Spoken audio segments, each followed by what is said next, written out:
नमस्कार, मैं हूं आपके साथ रोशन लाल सैनी। आप देख रहे हैं न्यूज़ 14 टुडे और इस वक्त हम जयपुर की निम्स यूनिवर्सिटी के ऑडिटोरियम में हैं, जहां पर national union of journalist India का राष्ट्रीय अधिवेशन चल रहा है। और अधिवेशन में क्या कुछ आज दिन भर का कार्यक्रम रहा है, इस पर बात करने के लिए हमारे साथ राष्ट्रीय अध्यक्ष रास बिहारी जी हैं। उनसे बात करते हैं। सर, क्या कुछ आज का कार्यक्रम रहा है एनयूजे का? आज हमारा उद्घाटन समारोह था कार्यक्रम का। पूरे देश से करीब 1400 पत्रकार हिस्सा ले रहे हैं। कार्यक्रम में भारतीय जनता पार्टी के महासचिव कैलाश विजयवर्गीय, केंद्रीय जल शक्ति मंत्री गजेंद्र सिंह शेखावत और अन्य लोगों ने हिस्सा लिया।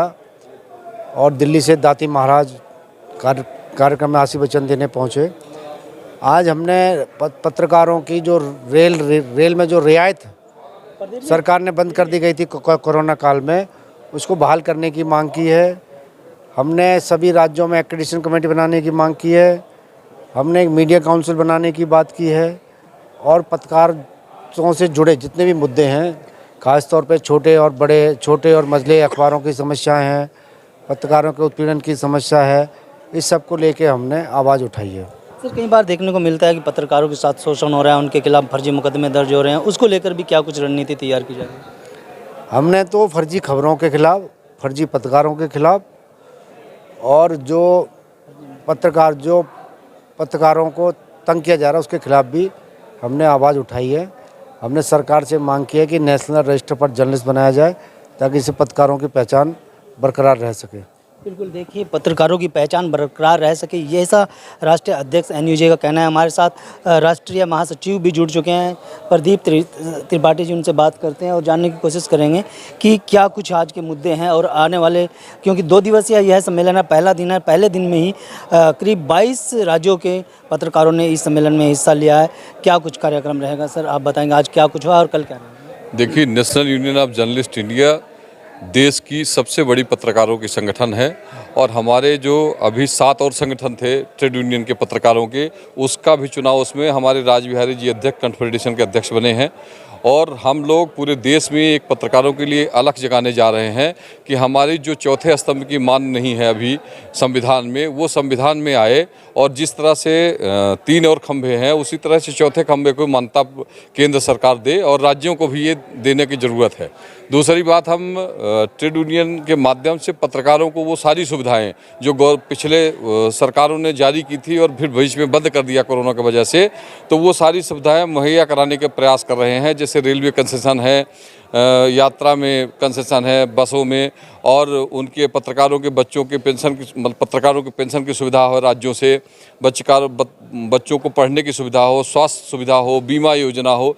इन सारे मुद्दों को लेकर हम राष्ट्रव्यापी हर राज्यों में जाकर और सारे पत्रकारों से बात कर रहे हैं। उसके बाद सरकारों को प्रतिवेदन दे रहे हैं कि वो सरकार इन चीज़ों को विधानसभा में लागू करें और उस सुविधाएँ मुहैया कराएँ, जिससे पत्रकार, कारण ये है कि हम पत्रकारिता में जिस क्षेत्र में काम कर रहे हैं वो समाज सेवी जैसी दायित्व है, उसमें बहुत ज़्यादा पैसे नहीं मिलते ग्रामीण अंचल में, और बड़ी कठिन होती है पत्रकारिता करना।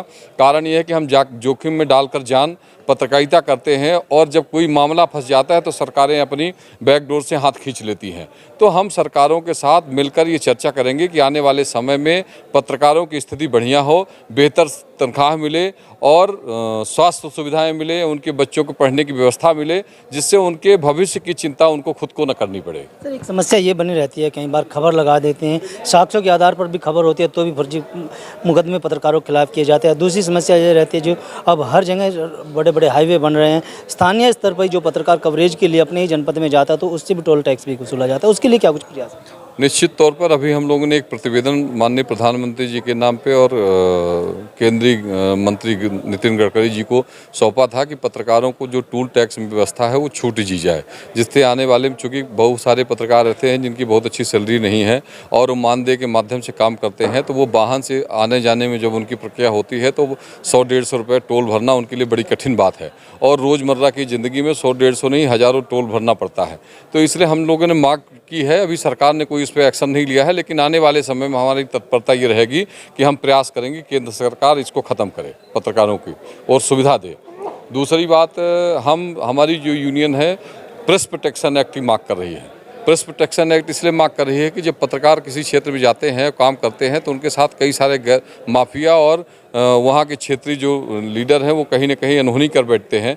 तो इसलिए उसको ठीक करने के लिए उनके खिलाफ एक्शन ले, FIR हो, तो इसलिए प्रोटेक्शन एक्ट बनाएगी सरकार, तो हम सुरक्षित रहेंगे। दूसरा मामला है मीडिया काउंसिल। मीडिया काउंसिल जब हम बन जाएगी, प्रेस काउंसिल बनी है, प्रेस काउंसिल को उतने सारे अधिकार नहीं है जो होने चाहिए।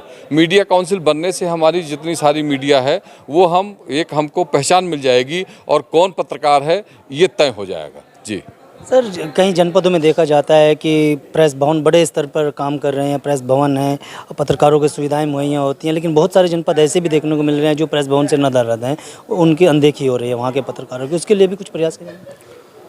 देखिए, अभी कुछ दिन पहले राज्यों में प्रेस क्लब के लिए एक बजट आवंटित किया जाता था और सस्ते दर पे भूमि उपलब्ध कराई जाती थी। लेकिन अभी एक दशक से हम देख रहे हैं, 2 पंचवर्षीय 3 पंचवर्षीय से, कि उन राज्यों में भी प्रेस क्लब को कोई मान्यता नहीं दी जा रही, ना उनके लिए कोई भूमि आवंटित की जा रही है। उसके लिए भी हम लोगों ने सरकार से ये मांग की है कि ये सरकार इसको भी NGO समझे, और चूंकि पत्रकारों के फैमिली पत्रकारों के साथ वहाँ बेहतर व्यवस्था हो, उनके खाने पीने की, उनके बैठने की उपलब्ध हो, मीटिंग करने के एक स्थान हो, उसके लिए प्रेस क्लब के लिए ज़मीनें मुहैया कराए और भवन बनवा के दे कुछ रास। तो इसके लिए हम लोग मांग कर रहे हैं। अब ये बात अभी हम लोग तय करेंगे कि कितना जल्दी सरकारें मांगती हैं। जी, दूसरे दिन क्या रहेगा? अभी दूसरे दिन हमारी चर्चा होगी, हम अपने संगठन को कैसे मजबूत करें।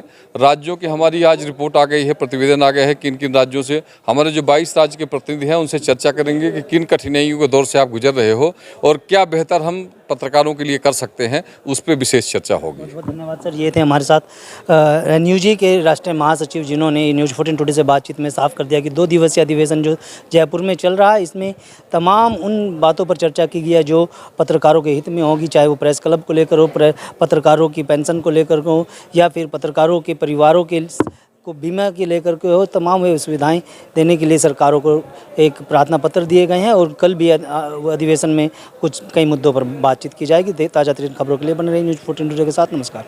अगर आप ये खबर फेसबुक पर देख रहे हैं तो वीडियो को लाइक करके पेज को फॉलो करें। इसके अलावा अगर आप इस खबर से यूट्यूब के जरिए जुड़े हैं तो चैनल को सब्सक्राइब करके बेल आइकन दबाना बिल्कुल ना भूलें। नमस्कार।